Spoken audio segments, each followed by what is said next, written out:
Dans votre démarche de création d'entreprise, il y a une première chose, et une parmi tant d'autres, bien évidemment, que vous devez apprendre à faire, c'est à devenir autonome. Dès l'instant où vous passez de l'autre côté, du côté entrepreneuriat, il faut que vous soyez un chef d'entreprise. Et un chef d'entreprise, il est dans l'action, il est surtout en grande partie dans le contrôle. Il contrôle tout un tas de choses, il vérifie aussi tout un tas de choses, mais surtout, il prend des décisions. Et à partir de là, ce qu'il vous est nécessaire d'apprendre à être, à devenir, c'est autonome. Votre autonomie, elle est absolument nécessaire dans ce passage-là du salariat à l'entrepreneuriat, dans la démarche de la création d'entreprise. Si vous n'êtes pas autonome, vous ne pouvez pas être un chef d'entreprise. Donc l'autonomie est une chose à apprendre. Pensez que lorsque vous réfléchissez à votre idée de business, à votre idée d'entreprise, il est clair que votre démarche, elle doit être intense en termes de recherche. Vous devez récupérer tout un tas de données. Parce que si vous êtes là à attendre que quelqu'un vous donne les informations, qu'elle fasse le travail à votre place, vous n'êtes clairement pas un chef d'entreprise. Vous ne pouvez pas avancer si vous attendez qu'on vous donne les choses tout cuit dans le bec. Comprenez que vous n'êtes plus un salarié. Un salarié, on lui donne toutes les informations. On lui a clairement expliqué sur le contrat de travail le temps de travail qu'il doit faire, en partie la définition de ses tâches. On lui a donné un salaire horaire. À partir de là, on lui a tout mis entre les mains. Reste à lui de faire le travail pour lequel il s'est engagé au niveau du contrat. Sauf qu'un chef d'entreprise, la démarche, elle n'est pas la même. Lorsque vous créez une entreprise, la démarche, elle est différente. C'est vous qui êtes l'acteur. C'est vous qui décidez. C'est vous qui faites les choses. Et si vous n'apprenez pas à être autonome, et si vous êtes attentiste, si vous attendez qu'on vous donne les informations, et que vous êtes sans arrêt dans l'attente de tout, d'une action, d'une décision, d'information, à ce moment-là, créer une entreprise, je vous le dis, n'est absolument pas fait pour vous. À vous maintenant de prendre les choses en main et apprendre à devenir autonome est vraiment une nécessité. Vous devez aussi faire tout un tas de recherches, comme je vous le disais précédemment, et vous devez aller chercher les infos sur le marché, sur la concurrence, sur les différents produits qu'il y a. Vous devez faire des recherches parce que vous ne pouvez pas non plus attendre que ces informations, elles vous viennent là, à ce moment-là, qu'il y ait une prise de conscience de fait, une fois que l'entreprise, elle est créée. Ce sont des démarches que vous devez faire au préalable. Vous devez savoir ce qu'il en est, savoir où vous mettez les pieds. Il est hors de question que ces recherches-là soient faites par quelqu'un d'autre. Bien évidemment, si vous payez une entreprise, c'est une autre démarche. Mais, sur le principe, vous devez aussi savoir ce que cette entreprise que vous employez doit faire comme recherche pour vous donner les bonnes informations, ou du moins les informations dont vous avez besoin pour pouvoir éventuellement analyser une idée ou développer un projet. Il est hors de question, une fois de plus, que vous payez une entreprise qui va faire ces démarches-là, cette recherche d'informations, et il ne faut pas être dans l'attente qu'elles vous les rendent quand elles en ont envie.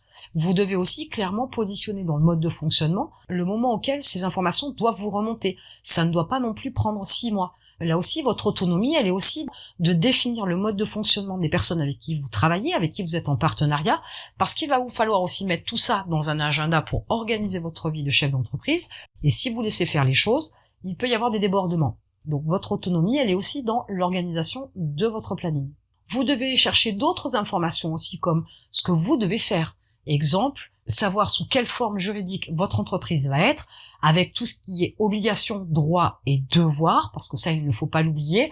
On voit très souvent des chefs d'entreprise, ou du moins des futurs entrepreneurs, dire qu'ils veulent gagner de l'argent, qu'ils veulent utiliser leur temps comme ils le souhaitent, qu'ils ne veulent plus de supérieur hiérarchique, etc.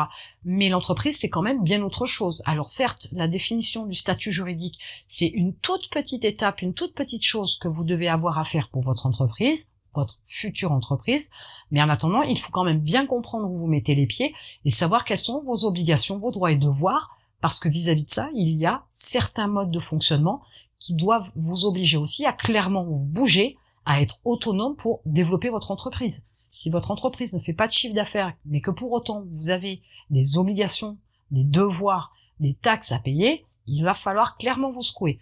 Donc l'autonomie, là, une fois de plus, c'est aussi comprendre ce dont vous avez besoin, ce que vous devez faire pour pouvoir créer votre entreprise. Ça ne se limite pas, je vous dis, au statut juridique, il y a tout un tas de choses que vous devez faire, mais il vous faut prendre les choses en main parce qu'elles ne vont pas directement venir dans votre boîte mail. Il vous faut aussi chercher les bons interlocuteurs et prendre des rendez-vous rapidement. N'attendez pas qu'on vous appelle, n'attendez pas une opportunité pour avoir des informations sur un emprunt possible, sur un local qui va être à disposition rapidement pour la location. etc., etc., etc. Vous avez tout un tas comme ça de choses qui vous sont nécessaires pour créer votre entreprise, mais vous ne devez pas non plus attendre les opportunités. Vous devez faire une vraie démarche, contacter les banques, contacter la chambre de commerce par exemple, ça peut être une option, contacter les gens autour de vous. Ayez cette démarche d'aller chercher l'info, apprenez à devenir complètement autonome. Vous ne pouvez pas être dans l'attente, tout ne peut pas arriver comme ça, que ce soit par un message ou par un courrier ou par une démarche d'une autre personne. Ne croyez pas que les choses vont venir à vous comme ça, spontanément, naturellement, sans les avoir demandées, sans l'avoir cherché. Donc prenez-vous en main et allez faire cette démarche-là de chercher les bons interlocuteurs et de prendre rendez-vous rapidement pour pouvoir avoir toutes les informations dont vous avez besoin pour la création de votre entreprise. Ça nécessite du temps, ça nécessite aussi une implication, un investissement de votre part, mais sans ça, vous n'avez aucune autonomie. Vous êtes une fois de plus attentiste comme un bon vieux salarié. Et à ce moment-là, passer de l'autre côté, c'est-à-dire passer entrepreneur, va être très compliqué pour vous. Vous devez aussi être capable, dans votre démarche de création d'entreprise, de faire le point et de prendre des décisions. L'autonomie, c'est aussi ça. C'est savoir à un moment donné réfléchir, mais réfléchir aussi rapidement pour prendre une décision relativement rapide. Plus vous laissez traîner, plus vous vous posez des questions et moins vous faites des démarches pour avoir des réponses, plus vous prendrez du temps aussi pour prendre une décision.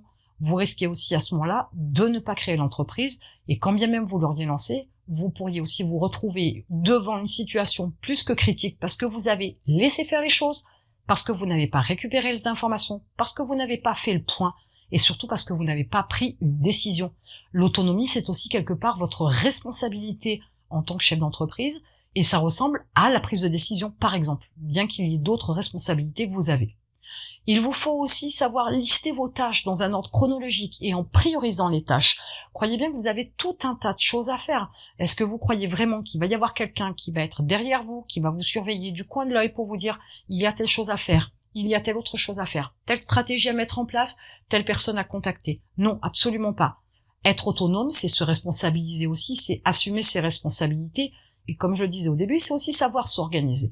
Mais comprenez bien que votre démarche, elle doit être toujours dans l'autonomie. Vous devez prendre les décisions, vous devez faire les choses, vous devez faire avancer votre démarche de réflexion ou votre démarche de création d'entreprise ou votre démarche encore de développement d'entreprise. Mais ça ne peut en aucun cas être fait par une tierce personne. Ça ne peut être en aucun cas fait par quelqu'un d'autre que vous. Donc, vous devez apprendre à être autonome, à prendre des choses en main, à décider, à organiser, à prendre des décisions, à faire des choix, à avancer. Tout ça, c'est une autonomie que vous pouvez acquérir, même si vous en êtes dénué aujourd'hui. Ce n'est pas très grave. Il y a quand même tout un tas de possibilités d'apprendre dans tout un tas de domaines. Et plus vous en savez sur un domaine, plus il vous est possible d'avancer. Mais l'autonomie, clairement, doit être une prise de décision que vous devez prendre avec vous-même, de vous dire, OK, je fais les choses. OK, je vais chercher l'information. OK, je prends une décision, je me pose et j'avance. Sans cette autonomie-là, si vous attendez qu'on vous prenne par la main pour faire les choses, vous ne créerez jamais d'entreprise. Cela est impossible. Et je dirais même mieux, c'est impensable d'imaginer que quelqu'un puisse vous mettre une entreprise toute faite entre les mains. Ne serait-ce que par l'idée de départ. C'est quelque chose que vous ne devez pas laisser traîner dans votre tête. Vous devez vous prendre en main et faire des recherches pour savoir si votre idée est concrète, si elle est viable, si elle est faisable même, et même de calculer si elle est rentable. Vous n'attendez pas que quelqu'un d'autre fasse ce travail-là pour savoir quel type d'entreprise vous allez créer. Donc au-delà de votre simple quotidien où vous devez prendre des décisions pour tout un tas de petites choses, il est clair que pour l'entreprise, il y en a beaucoup d'autres à prendre de décisions. Il y a beaucoup de choses à faire. Et votre autonomie est par-dessus tout ce qui vous fera avancer. Dès l'instant où vous êtes dans l'inaction, il ne se passera absolument rien. Donc votre autonomie, elle passe par le fait que vous devez être capable d'aller chercher l'info, vous devez être capable d'aller chercher la bonne personne, vous devez être capable de rassembler tout un tas d'informations pour pouvoir prendre une décision. Mais il est clair que dans votre vie au quotidien pour un entrepreneur, l'attente est hors de question. Certes, il faut avoir une certaine patience parce que pour développer une entreprise, il faut du temps, mais sur cette partie-là, vous n'êtes pas forcément attentiste. Vous êtes dans l'action puisque vous avez tout un tas de stratégies à mettre en place. Il faut que les choses se mettent en route doucement, parce que bien évidemment, vite, ça ne fonctionne pas. Mais à ce moment-là, vous n'êtes pas attentiste puisque vous avez été dans l'action, vous avez fait des choses. Mais pour le reste, il ne faut pas attendre que quelqu'un d'autre fasse le travail pour vous. À un quelconque niveau, il est hors de question que vous soyez attentiste, que vous soyez passif et que vous attendiez que ça vous tombe comme ça entre les mains sans avoir à faire d'efforts. S'il n'y a pas d'effort, il n'y a pas de récompense. L'autonomie est entre autres une des caractéristiques que vous devez apprendre à développer pour pouvoir vous lancer dans l'entrepreneuriat. Maintenant, si aujourd'hui vous avez une idée, bousculez-vous un petit peu, il est temps de sortir de votre zone de confort, de prendre les choses en main, de prendre des décisions, de devenir autonome pour aller chercher toutes les informations nécessaires pour que vous puissiez lancer votre entreprise. Et en attendant, je vous retrouve de l'autre côté.